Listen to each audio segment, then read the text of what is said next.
Fencing, fighting, torture, revenge, giants, monsters, chases, escapes. Do you believe in UFOs, astral projections, mental telepathy, ESP, clairvoyance, telekinetic movement? Voodoo and satanic ritual stuff, the bowels of the beast.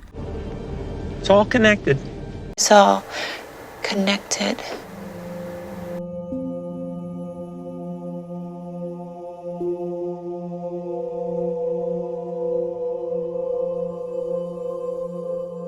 The secrecy surrounding giants is kind of baffling to me.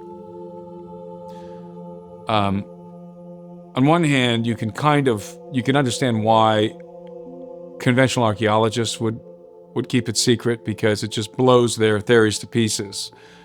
We know that Colonel Powell, for example, who's I believe the first director of the Smithsonian, he knew about the existence of the giants that were being discovered in the mountains of America because he wrote a letter to his friend. And in the letter he said that they cannot yet talk about the giants until they can determine where they came from. And the reason why the origin of the giants was so important to Powell is because Powell was an isolationist. And the Smithsonian Institute the doctrine is isolationist, the doctrine of isolationism. And the doctrine of isolationism propounds that all of these various cultures around the world developed independent of each other. In other words, there was no contact across the seas. Nobody was coming from over the sea. There wasn't cross-pollination from other cultures. In other words, the ancient Egyptians weren't cross-pollinating with anyone in the Americas. Everyone developed totally independent of each other. These are the pillars of modern archaeology and the conventional historical narrative. Isolationism. That's a problem. If you're finding red-haired giants all over the world, obviously these guys are migrating from over the sea. And they're coming from somewhere, and that somewhere happens to be the Middle East. And probably Sardinia as well. Most likely, I think Sardinia is the hub. Was the hub of post-flood giants. So Powell didn't want to talk about the giants because it wrecked his theory of isolationism. So there's that, right? But the argument is made sometimes that, well, they don't want to talk about giants because it proves the biblical narrative. Okay, that's a very weak argument, though, because giants don't just prove the biblical narrative; they prove all the myths of all the different ancient cultures around the world. I mean, everybody's got myths of giants, so it's not exclusive to the biblical narrative. There's something else going on, especially if the Vatican's involved in the cover-up. Why would the Vatican want to suppress evidence that the biblical narrative is true? Why would they be interested in that? That doesn't make any sense. You think that they would be eager to present this evidence to the world and say, see, here's more evidence that the Bible is true, being Christians, right, as they are. So what is the reason? Why is this topic of giants so taboo? And why has there been what I believe is a historical and systematic cover-up of the existence of giants? Why? Well, the only thing that makes sense to me is that the occult is involved here, that the mystery schools are at the center of this, that the bodies of giants are being used in a very specific way, that there's a purpose, and that they don't want people to know, for whatever reason, they don't want people to know about the existence of these giants because there's something about them that's deeply entrenched, that's deeply intertwined with the mystery schools. It's part of a ritual involving black magic. Black magic. Black magic only works on the rookie. I mean, are they using the bodies for ritualistic purposes? Probably. Are they worshiping? Are they venerating these bodies? Probably. Are they harvesting genetic material from them? Probably. That's a much better explanation than, well, they don't want to prove the Bible is true. I think that it's a much more plausible explanation that they're harvesting something from the bodies.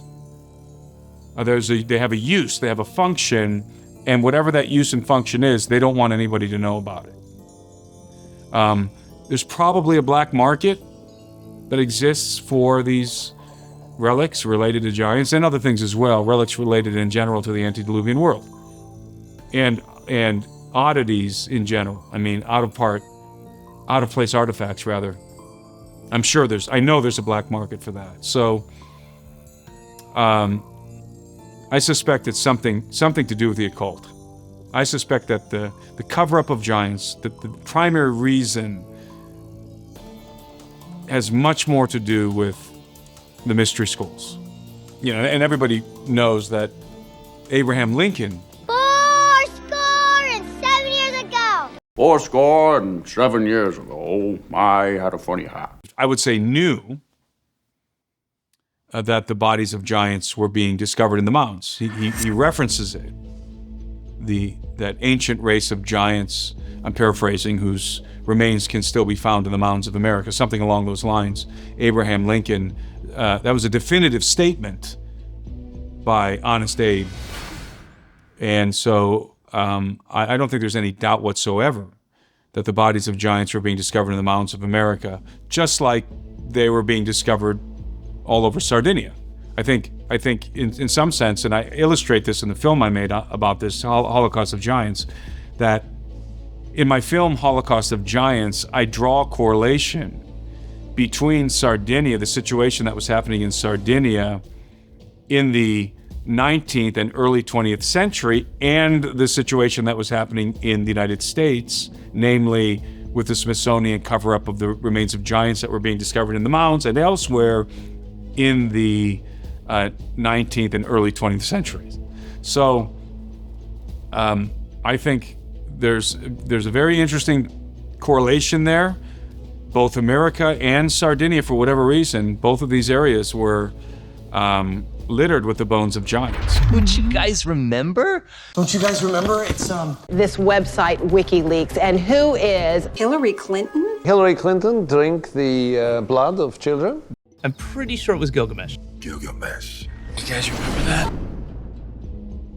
We know that in the Podesta emails that were leaked, there was an email in there that was associated with Hillary Clinton in which she was conveying an interest in the body of Gilgamesh. So I think that that's anecdotal, but I think that the occult, members of the occult, and I think that Hillary is a member of the occult, have an interest in the bodies of giants. I think there's something very nefarious happening.